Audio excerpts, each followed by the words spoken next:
31st night కి farm house book చేసుకుని friends తో ఎంజాయ్ చేయాలనుకుంటున్నారా? అయితే వెంటనే డోసే యాప్ ని డౌన్లోడ్ చేసుకుని బుక్ చేసుకోండి.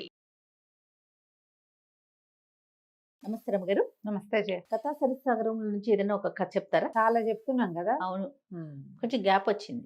నరవాహన దత్త చరిత్ర అవన్నీ అందులోంచే చెప్పాం. ఎంత మంచి మంచి కథలు రమ్మగారు. చాలా మంచి కథలు. అవును. అనురాగపర, విదూషకుడి కథ అవన్నీ అందులోంచే చెప్పాం. కదలి గర్భ కథ చెప్తాం. పూర్వమట మృకండురు అని ఒక మహర్షి ఉండేవారు.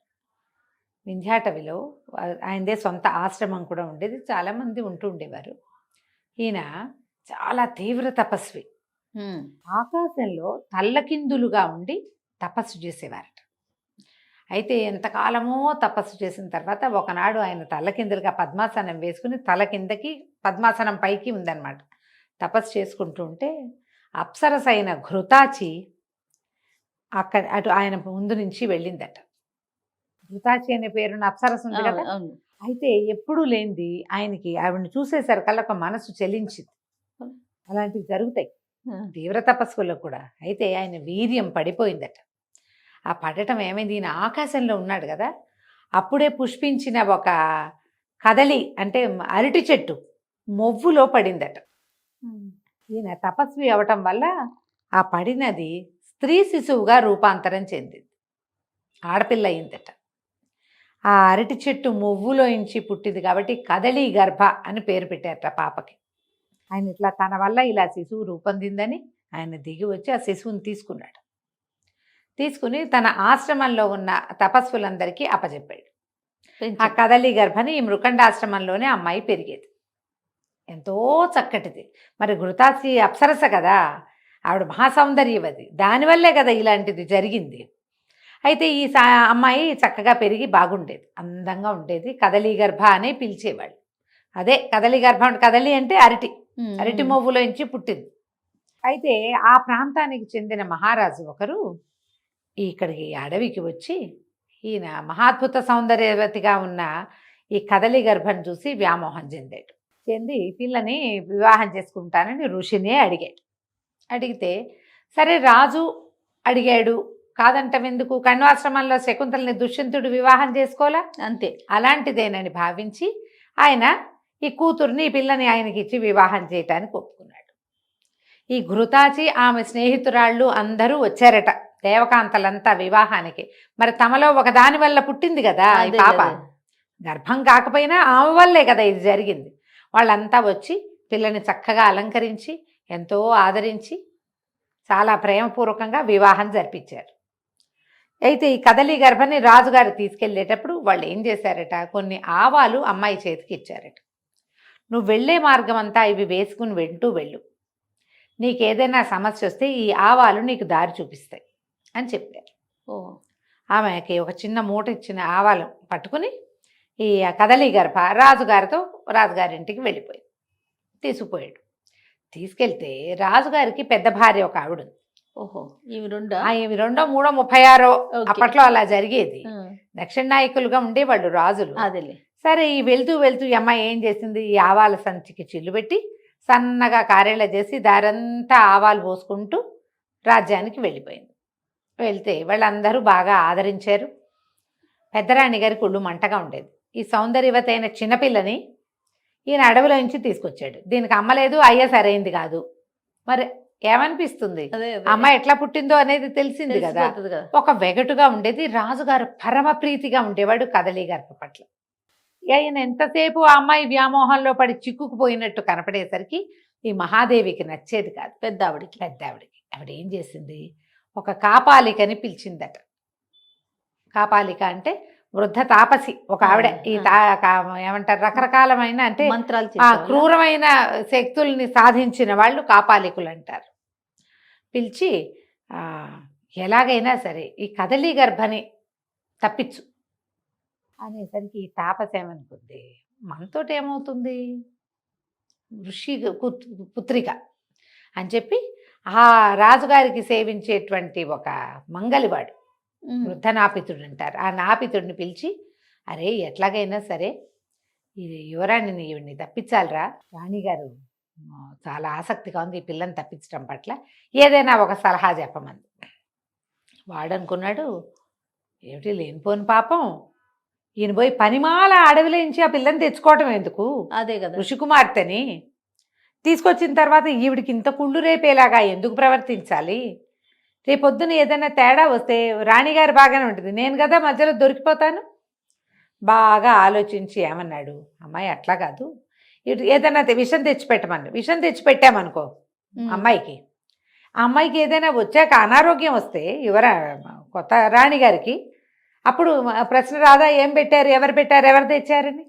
అందుకని ఇవి చంపే పని ఎందుకు, తప్పించడం అంటే చంపడం అలాంటిది కాదు, ఇవి వెళ్ళిపోయేలాగా చేద్దాం, వెళ్ళిపోయేలాగా చేయాలంటే ఏం చేయాలి బాగా ఆలోచించి ఇప్పుడు ఏమన్నాడు, అట్లా కాదండి, ఎవరివైనా సరే ఫ్రెష్గా ఉన్న ఇప్పుడే చనిపోయిన శవంతాలకు కాళ్ళు చేతులు పట్టుకొస్తా, అవి చిన్నరాణి గారి మందిరంలోకి చేర్చండి, రాజుగారికి ఇవి చూపించి ఈమె ఢాకిని అని చెప్దాం, నరమాంసం తింటూ ఢాకిని అంటే మాంసం మహామాంస భక్షణ చేసే వాళ్ళని ఢాకిన్లు అంటారు. ఆయనే వదిలేస్తాడు, అమ్మాయి దారి అమ్మాయి పోతుంది, ఇది చంపేసే గోల్ ఎందుకు మనకి అదేలే అని చెప్పాడు. రేపొద్దున ఏదైనా తేడా వస్తే నన్ను అడిగితే నేనేం చెప్పచ్చు అంటే, పెద్దరాణి గారు చంపేయమన్నారండి, అలా కాదు కనీసం బతుకుంటారు అని చెప్పి ఇలా రక్షించానండి అని చెప్పి కూడా మనం బహుమతులు పొందొచ్చని ఆలోచించి కాపాలికకి చెప్పాడు, ఆ అమ్మాయి మీద విషప్రయోగం చెయ్యొద్దు, ఆ విషయాలు నేను దాను.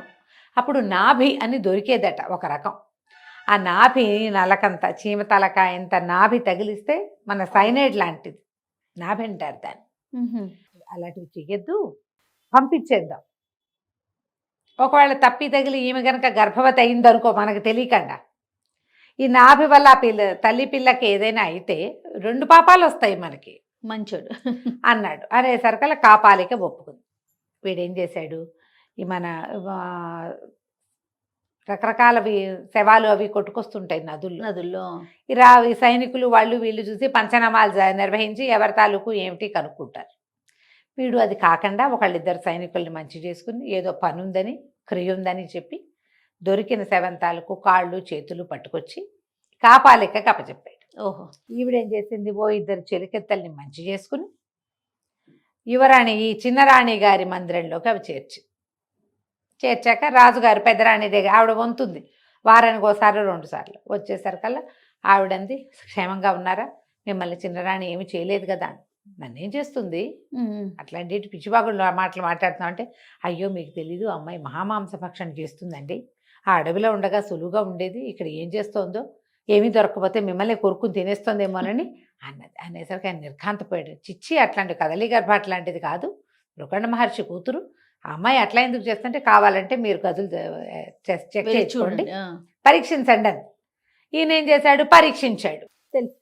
ఈ రాత్రి తెల్లవారేసరికల్లా కాళ్ళు చేతులు తరిగి ఉన్నాయి, ముక్క చక్కగా ఉన్నాయి, ఇంకేముంది నానా మాటలు అన్నాడు. ఈ కదలి గర్భకి ఆయన ఏం మాట్లాడుతున్నాడో తెలియలేదు, రావడం మానేశాడు. ఆవిడకి మొహం చూపిస్తే కొరుకుని తినేస్తుందేమోనండి. 3-4 రోజుల తర్వాత ఈ అమ్మాయి కబురు చేస్తే నీ దారి నీది మా దారి మాది అని సమాధానం వచ్చింది. ఈ పిల్ల బెదిరి ఎందుకు వచ్చింది, ఇక్కడ ఉండకూడదని బయటకు వచ్చింది. బయటకు వస్తే ఎక్కడికి వెళ్ళాలి, దారి లేదు తినలేదు, తనకేం తెలుసా, అమ్మాయి అడవిలో నుంచి వచ్చిన అమ్మాయి. కానీ ఊరు బయటికి నడుస్తూ ఉంటే ఊరు పక్కన బాట మీద ఆవాల లైన్ కనపడుతోంది, గుర్తొచ్చింది. ఓహో మనం చల్లినవన్నీ ఆ ఆవాల దారి పట్టుకుని ఆవాల దారి ప్రకారం నడుచుకుంటూ వెళ్ళిపోయి ఆశ్రమానికి చేరిపోయింది. ఓహో, అక్కడి నుంచి చల్లిందిగా. అదే ఇది 4 నెలలు గడిచేసరికి ఆవాలు ఇంత ఎత్తున వస్తాయి కదా చెట్లు. ఆ రోజుల్లో రోడ్డు మీద ఉన్న మొక్కలు ఎవరు పీకేవాళ్ళు కాదు, మొక్కలు మొలిచినవి ఉన్నాయి అంతే. ఇంటికి వెళ్ళిపోయింది. ఇంటికి వెళ్ళేసరికల్లా ఋషాశ్రమం చేరిన కుమార్తెను చూసేసరికల్లా మునిగారికి డౌట్ వచ్చింది, అనుమానం వచ్చింది ఏం జరిగింది అని. కానీ ఆయన దివ్య దృష్టితోటి చూసి, ఓహో ఈ అమ్మాయిని భరించలేక, కొత్తగా వచ్చిన రాణిని భరించలేక పెద్దరాణి చేసిన పన్నాగం ఇది కనిపెట్టాడు ఆయన. కనిపెట్టి నిశ్శబ్దంగా ఉన్నాడు. ఎప్పుడైతే మందిరంలో ఈవిడ రాణి లేదని తెలిసిందో ఆయన భయం వేసింది రాజుగారికి. ఆవిడ డాకిని అని అర్థమైంది, ఏదో తింటోందిగా, మాంసం తింటోందని అనుమానం కదా. ఇప్పుడు వాళ్ళ నాన్నకి తెలిస్తే ఆయనేమంటాడు, అది అందుకని ఇక్కడికి కబురు చేశాడు ఆశ్రమానికి. యువరాణి అమ్మాయి ఇక్కడే ఉంది, మహారాజును రమ్మన్నానని చెప్పమని ఈయన కబురు చేశాడు. మళ్ళీ భయపడుతూ వచ్చాడు రాజు. వచ్చేసరికల్లా అప్పుడు ఈ ఋషి గారు నాయన ఇది జరిగింది, నీ పెద్ద భార్య చిన్న భార్యని ఓడ్చుకోలేక ఇలా చేసింది. ఈమెను డాకిన్ని చేసింది.